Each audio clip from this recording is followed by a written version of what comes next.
To connect a printer on your Samsung Galaxy S26 Ultra, we need to go to Settings. Over here in Settings, we're gonna choose Connections. Then scroll down in this menu and go to More Connection Settings. You should be able to find the printing option. First, we can go to the default print service and of course make sure that it is enabled. And then in here, you might be able to detect your printer and start using it. However, there's also a chance that you won't be able to find it in here, so in that case you will need to go back and choose to download a plugin instead. So you will need to download like an additional app or plugin for your printer. Of course, you want to choose the plugin provided by the manufacturer of your printer.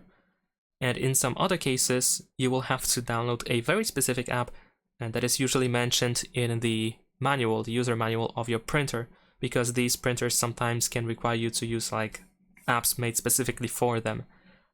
So in that case, unfortunately, I cannot really tell you which app you need to download for your printer, but you can find the user manual probably, and in that user manual you should be able to find an instruction how to connect the printer to an Android smartphone, and which app you need to get from the Play Store. Usually you can find these apps in the Google Play Store and get them for free.